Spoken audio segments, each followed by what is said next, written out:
Sounds good. All right, well, welcome to another episode of Millennials in Ministry. My name is Erin, and today I have the privilege and honor of interviewing Brittany and Devin Terris. And I came across their story because, Brittany, you had posted a very moving story on your feed not too long ago about how you guys got married in August of 2010.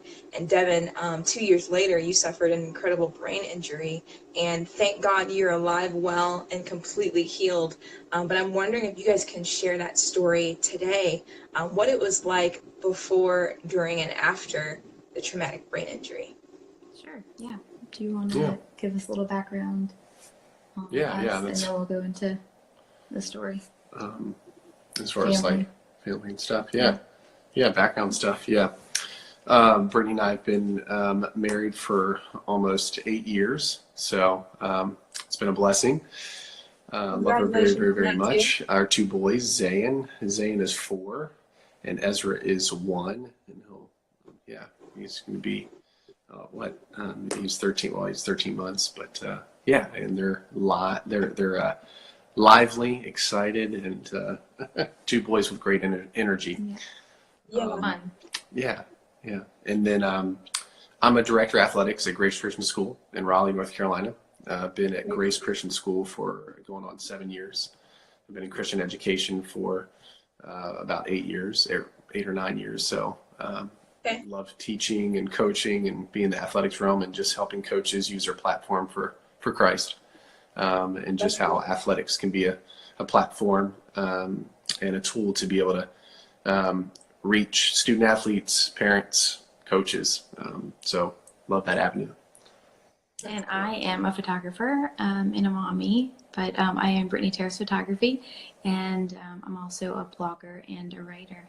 So we met in November of 2009, and we were engaged in May 1st, 2010, and we were married in August of 2010. So we had moved from Florida to North Carolina, I think it was July of 2012, and Devin started his career there at Grace Christian School in Raleigh, North Carolina. And do you want to give the background on the... on the actual injury and stuff in the event leading up to that was, I think it was my first year, I believe, at Grace, and there was a pep rally. And I had plans to do a stunt with a student in that pep rally. And it did not necessarily go as planned, at least for the landing portion of it. But he made the dunk. It's like a slam dunk thing. Yeah, right. Because I can't dunk in real life, so I needed some assistance. He's only 5'6". But anyway, so it was a planned kind of. Like I said, it was a kind of planned stunt, and it worked out. I do remember taking off and then leaping off of a fellow student's back and then slam dunking the basketball, and then apparently it kind of swung forward and then kind of slipped off the rim and landed on the back of my head on the gym floor. At that point, I only remember waking up. I remember taking off and then waking up in the ambulance. Right after that, they had told me that one of my fellow coworkers there, I got up and he said, no. I was like, I'm okay. He's like, no, you're not okay. You need to, lay back down. Shortly after that, not too long after that, I believe there was, thank God, one of my coaches, his wife is in the medical field and came to my aid. And then I think I had a seizure, started seizing a little bit. But these are things that I was told afterwards that I just didn't realize that had happened. But I do remember waking up with a fellow coworker there at the school. He's a Christian life director now at Grace, and he rode the ambulance with me. I woke up and I'm like, wow, where am I right now? And I started kind of vomiting heavily because I bruised my vestibular. And then later, of course, Brittany will probably talk about more of what that scene looked like in the hospital, on the way to the hospital and stuff, when she had found out that I had been injured. But do you want to kind of pick it up from there? Yeah. So I got a call, and I got a call from a friend, someone wherever I was, they came to get me. They didn't want me to drive. They just said, your husband was in an accident, and immediately I just thought car accident. But I knew he was at work. So they drove me over to the hospital. On the way to the hospital, the chaplain was calling me. And of course, when the chaplain calls you from the hospital, all you kind of think of is death. Right. And I said, well, is my husband okay? And she said, I don't know. I don't know his status. I'm just there to meet you at the front. So I got to the hospital, and a couple minutes later, I got to go back and see Devin, and he was awake, but not aware. He was violently throwing up, and all I can remember is just seeing him lay there and violently throwing up, and just my first instinct was like to roll him over so he could throw up, because no one else, he was just in like the emergency room keeping room until he was sent over to ICU. But immediately I just stopped and I just knelt down beside of him, and I just prayed. I can't remember the prayer that I prayed, but he was transferred up to ICU, and it was really 2 really long days and nights. I remember the doctor pulling me aside. I couldn't talk to Devin. He just slept all the time. He would wake up for just neuro checks, and they would ask him the date and time. But other than that, there was no communication with anyone. Nothing was on in the room, no lights, no TV. And I remember the doctor pulling me away, and I think just in the moment, everything just seems really surreal. And he pulled me away, and he showed me Devin's CT scan and just said, Miss Terris, I'm really sorry, but I have patients that have much less severe CT scans and they never wake up. So at that point, I just kind of prepared myself, knowing that Devin was awake, but not knowing. I was told I have a counseling psychology degree, and a lot of people that undergo brain injuries can wake up with just a completely different mentality, attitude, everything. So I think I was just preparing for that. And a lot of times they wake up angry and confused. So the third day that Devin was in ICU, we actually found out, I found out at home that we were expecting our first. So that was bittersweet. It was amazing, but of course the thoughts crossed my mind. Is this baby going to have a dad? Is Devin going to be able to live to see his first child be born? And after those thoughts, it just seemed like, the evil one wanted to creep in, and very easily the Lord just gave me peace and just kind of comforted my heart through people and through scripture. And he went down to step down care a couple days later, and a couple days after that, he was home. He had about an 8-week recovery, back and forth seeing neurosurgeons. And for his first doctor's appointment, he walked in, and he had a little cane assisting his gait. We still have that cane.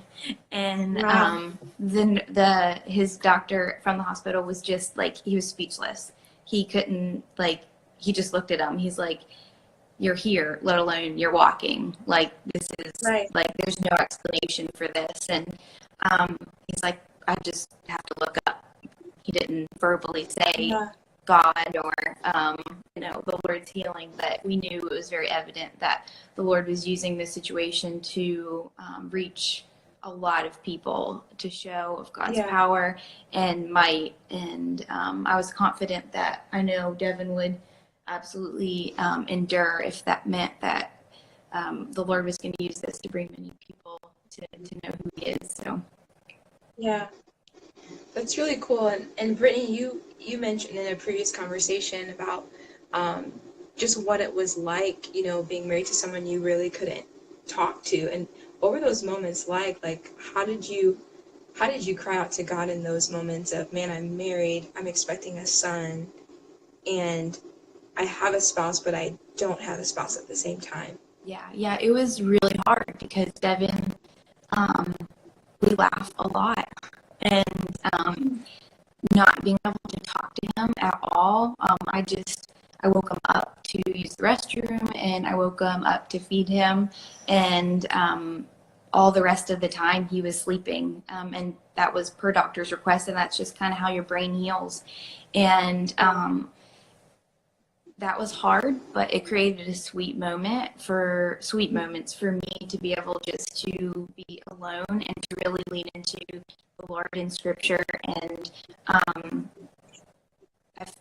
in those times, I know the Lord gave me just truths to hold on to, that even if everything wasn't going to be okay, still everything was going to be okay, because God is God and he doesn't change. And whatever the outcome would have been, then he would have carried me and our family through, no matter what it would have looked like. And it created a really sweet intimacy between the Lord and I at that time. I know that he was transforming hearts and minds, and just the way that he comforted and consoled me, especially not being able to talk to him. It was just it was a hard season, but it was a beautiful season too. So I remember the first time in probably 9 weeks, we finally got to go out to eat. And I was just staring at him. I don't know if you remember this or not, but he looks at me and he's like, "Why are you staring at me?" And I said, "Well, 1, you're alive. And 2, I'm talking to you like half normally.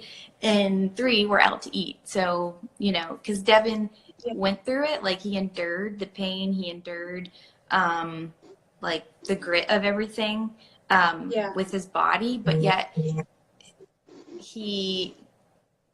it's still hard to understand, like the severity extent of it, and the severity of everything. And me looking in and seeing all of that. But yeah, I could finally talk to my husband, and it was sweet. That's awesome. And when it comes to the topic of just the beauty of suffering, like I love when you say you had such a sweetness with the Lord through all of that, and you feel like you grew closer to him through the suffering. And what would you say to people that may be going through a very difficult time right now, or they feel like they're really going through it and they're really suffering? Because I feel like too, reading in 1 Peter chapter 1 and 2 the other day, and it talks a lot about how we're promised suffering, and that suffering is something that we're supposed to go through as followers of Christ, because Christ suffered. But through our suffering, he transforms something in us. And I thought that was very interesting, because I feel like it's, especially being an American, it's easy to resist suffering and to push it away, to seek a lifestyle that has nothing to do with suffering. But then the more that I read the Bible, it's actually a promise to us. So speak it to it a little bit about that, but also your encouragement for people that are really, really going through it right now. Sure, yeah. I would say I think there's 2 mentalities when we look at suffering. I think one, we can become really bitter and angry and kind of question a lot. Or we can look at suffering as a way to know Jesus better. It's not becoming a better self by what we can do, but like you said, allowing the Lord to work in our hearts and transform us. They use the word sanctify us into more and more like his son. And I think that's what suffering does. We see Jesus and how he suffered and how he endured. And just like Paul in 2 Corinthians, when he talks about it being light and momentary, and a lot of our suffering doesn't seem light and it doesn't seem momentary, especially at the time. But when you think of Paul's life and just imprisonment and beatings, but he still could call it light and momentary, because he had the hope of eternity. He had the hope of knowing Jesus, and knowing that all of that suffering is producing a weight of glory that we just can't even comprehend. So more or less, on not the bitter side, but like the better side of becoming more like Jesus in our suffering, he does give us a tool He does give us something that's so important to us, and that actually it like literally came alive. Like I became a believer in 2000 and probably a decade ago, and it wasn't really until suffering came into my life like that the Bible actually came alive to me. Scripture, like the Lord began to speak and to renew, and that's what exactly Paul talks about in 2 Corinthians, is that we can have, even though our outer self is wasting away, there's renewal that's available to us every single day, and that is the very word that God gives us through the Bible. So clinging to those truths, I say, in suffering, reading through and knowing who God is and his power and his might in your suffering, and also just clinging to those little nuggets of truth that he gives us, that he's promising that this, even though it won't be forever, that he's coming back and he's going to renew everything, and just having that hope of eternity. That's great.